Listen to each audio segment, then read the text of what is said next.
శ్రీ గురుభ్యో నమ. హరి ఓం.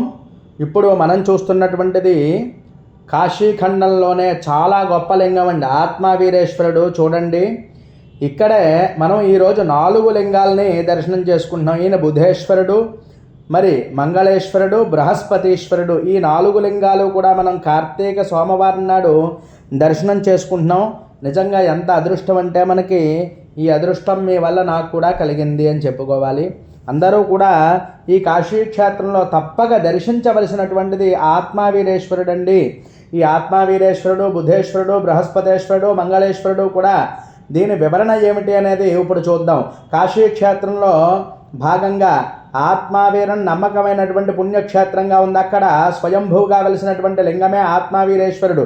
ఈ లింగాన్ని దర్శించేటువంటి వారు మనోభావాల్ని, భౌతిక బంధనాల్ని, దేహధ్యాస వంటి ఆత్మతత్వాన్ని అనుభవిస్తారు అని చెప్పి కాశీఖండం చాలా గట్టిగా చెప్తోందండి. లింగాన్ని భక్తులు ఆత్మ జ్ఞాన ప్రదాత అని చెప్పి కూడా పిలుస్తారు. అంతేకాకుండా అండి, ఈ ఆరాధన వల్ల పరమాత్మతో ఏకత్వం కలుగుతుంది.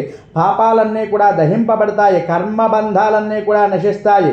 ఎవరు ఈ లింగాన్ని ఆత్మశుద్ధితో దర్శిస్తారో వారు శివ సాయుధ్యాన్ని పొందుతారు అని చెప్పి చెప్పబడుతోంది. కాశీఖండంలో ఉన్నటువంటి మరియు బుధగ్రహానికి అధిపతిగా ప్రసిద్ధి చెందింది. ఈ బుధవారం నాడు బుధారాధన చేసినట్లయితే వారికి వాణిజ్య నష్టాలు, విద్యుల ఆటంకాలు, మరి ఏదైనా వివాహానికి సంబంధించినటువంటి దోషాలన్నీ కూడా తొలగిపోతాయి. మంచి జ్ఞానం కలుగుతుంది. వాక్పటుత్వం, ప్రసాదకుడు, బుద్ధి, మేధస్సు, వివేకం ఇచ్చేటువంటి వాడు. బుధేశ్వర దర్శన మాత్రేనా బుధ దోషో వినశ్యతి అంటే బుధేశ్వరుని దర్శించగానే బుధగ్రహ దోషం తొలగిపోతుంది. అలాగే మంగళేశ్వరుని మరి దర్శనం చేసుకోవడం వల్ల మంగళగ్రహ దోషాలని కూడా, అంటే కుజుడండి, మంగళేశ్వరుడు అంటే కుజగ్రహాన్నే మరో పేరు ఏమిటి అంటే మంగళేశ్వరుడు. మంగళేశ్వర లింగ దర్శనాత్ రుణ మోక్షో భవేత్ నృణాం అని చెప్పి చెప్పబడుతోంది. మంగళేశ్వరుణ్ణి దర్శనం చేసుకోవడం వల్ల, పూజలు చేయడం వల్ల రుణబాధాలు, కష్టాలు మొదలైనటువంటివన్నీ కూడా, ఎటువంటి వ్యాధులైనా కానీ మరి తొలగిపోతాయి అని చెప్పి చెప్పబడుతోంది. ఇది మంగళవారం నాడు దర్శనం చేసుకున్నట్లయితే చాలా గొప్ప ఫలితాలను పొందుతారు. మరి బృహస్పతీశ్వరుడు అండి ఇప్పుడు చూస్తున్నది. ఈ బృహస్పతీశ్వర దర్శన మాత్రమే విద్యా జ్ఞానం చ లభ్యతే అని చెప్పి వచనం.